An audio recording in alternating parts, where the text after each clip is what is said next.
Hi everyone. Right, first thing I'm going to do is I'm going to take these beans down. I've had an absolute great crop off them.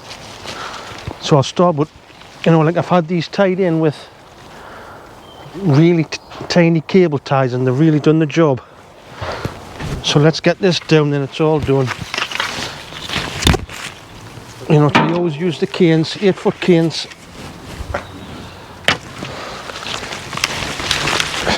So I always leave the like the roots in, because the nitrogen will provide for the next crop, which will be brassicas,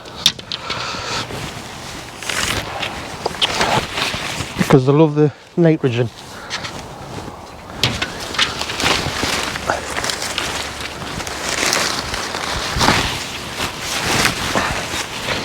That takes some getting off.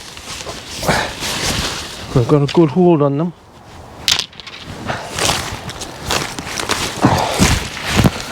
And I'll put these in the recycle bin,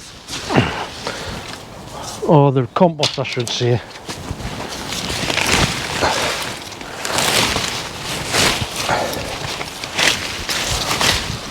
Wow, there's some growth on these. Come on, you bugger.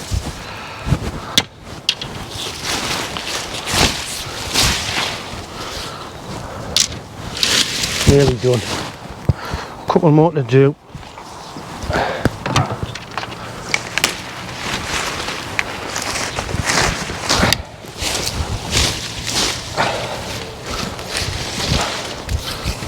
Right, last one.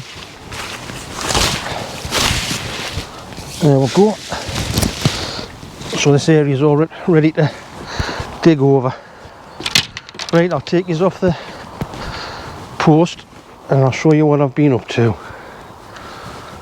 Right, we'll start at the top.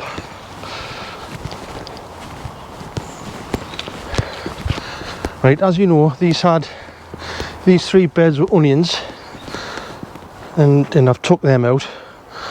I've just left some over there to show you where I put them, because I leave them outside for a few days. Yeah, I'll just pick them up.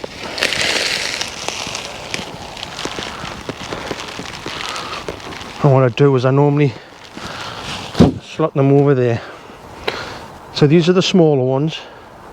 I'll be able to string them up and I'll show you how to do that. And these are the giant ones.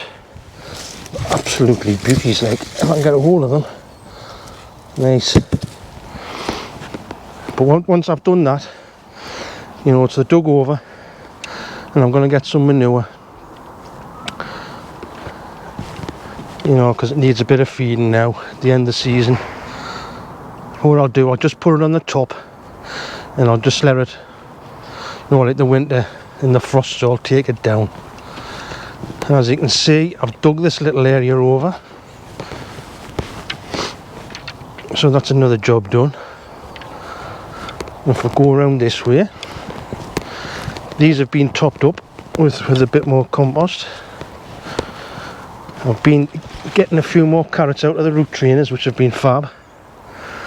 And as you can see over here, I've cut all the potatoes down, so I'll be leaving them for about a week and a half, and I'll start and lift them, before it gets wet and the slugs get a hold of them.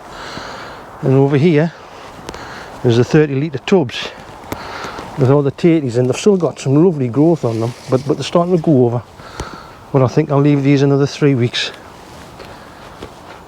I think before I tip them out, I'll do a video on them, just to show you what it looks like. And these 2 beds have been emptied.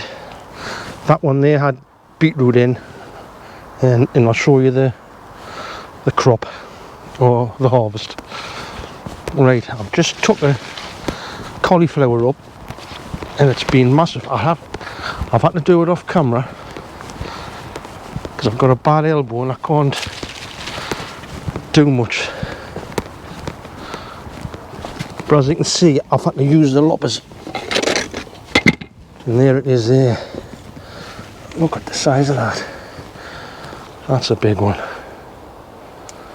It's been a good size. So I'll show you what else I've been harvesting.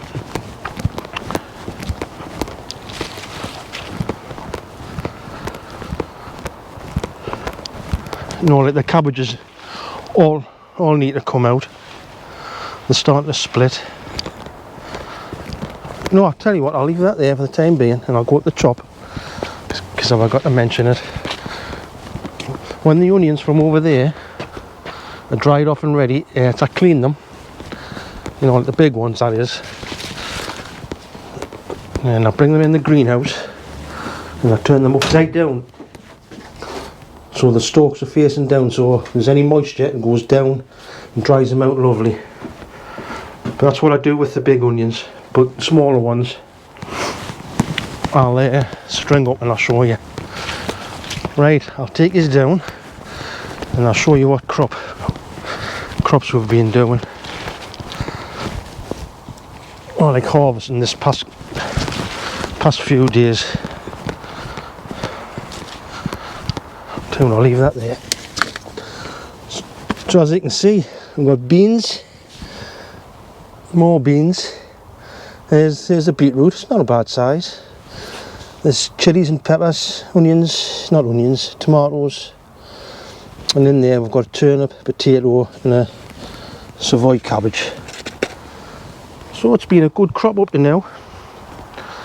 So that's it for a little update. So I'll see you on the next one. Thanks for watching. Bye.